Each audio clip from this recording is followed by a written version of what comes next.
Renungan Katolik Kamis 25 Januari 2024. Pergilah ke seluruh dunia, beritakanlah Injil. Lalu ia berkata kepada mereka, pergilah ke seluruh dunia, beritakanlah Injil kepada segala makhluk. Siapa yang percaya dan dibaptis akan diselamatkan, tetapi siapa yang tidak percaya akan dihukum. Markus bab 16 ayat 15 sampai 16. Saudara-saudara, terkadang kita berpikir, mengapa Tuhan membiarkan orang jahat terus hidup dan orang yang memusuhi murid-murid Yesus juga dibiarkan terus hidup? Kadang-kadang kita juga berpikir, mengapa mereka semua itu tidak dilibas habis? Syukurlah Allah tidak seperti kita. Dia Maha Murah dan Maha Pengampun. Dia membiarkan Saulus hidup, tetapi terus mewartakan rahmat-Nya. Paulus tersentuh oleh rahmat dan bertobat, lalu kemudian menjadi rasul besar. Dalam Injil hari ini, diungkapkan bahwa tanpa penjelasan lebih lanjut, Yesus langsung memberikan perintah kepada para murid-Nya. Perintah itu adalah supaya mereka pergi ke seluruh dunia dan mewartakan Injil kepada segala makhluk. Sesudah memberikan tugas perutusan tersebut, Yesus kemudian terangkat ke surga dan duduk di sebelah kanan Allah. Sedangkan para murid pergi ke seluruh penjuru dunia untuk memberitakan Injil.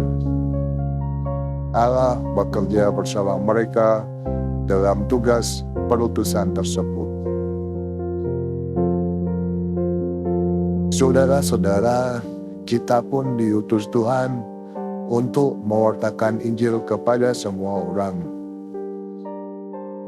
Orang mengenal kita bukan karena kehebatan kita, tetapi justru karena kerendahan hati dan cinta kita kepada sesama. Injil hari ini meminta kita untuk menjadi pewarta sukacita Tuhan kepada sesama. Yesus mengatakan, pergilah ke seluruh dunia dan beritakanlah Injil kepada segala makhluk. Sukacita itu dapat kita bagikan ketika kita mampu berkomunikasi dari hati ke hati. Orang yang rendah hati pasti dapat berkomunikasi dengan hati pula. Pribadi yang rendah hati akan menghayati imannya, dan imannya akan bersinar di tengah kegelapan dunia, di tengah masyarakat yang haus akan kebaikan dan cinta kasih. Saudara-saudara, nasihat Yesus untuk pergi ke seluruh dunia dan mewartakan kabar baik mencakup pula pesan bahwa iman dan baptisan adalah hal-hal yang amat penting yang diperlukan bagi keselamatan manusia. Ia mengatakan, siapa yang percaya dan dibaptis akan diselamatkan, tetapi siapa yang tidak percaya akan dihukum. Di sini dia menjamin bahwa orang-orang yang diutus akan diberikan kemampuan untuk melakukan mukjizat atau keajaiban yang akan mendukung dan meneguhkan misi mereka. Ia pun berjanji, dan ketahuilah, aku menyertai kamu sampai akhir zaman.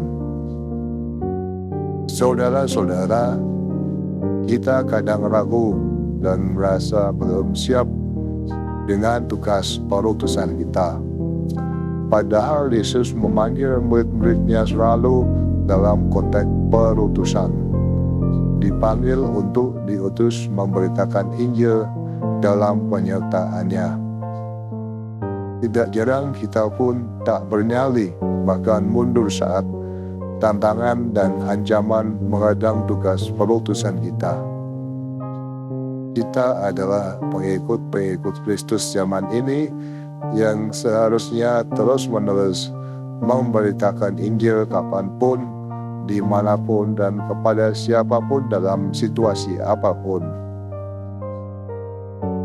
Saudara-saudara terkasih, hari ini kita merayakan pesta bertobatnya Santo Paulus.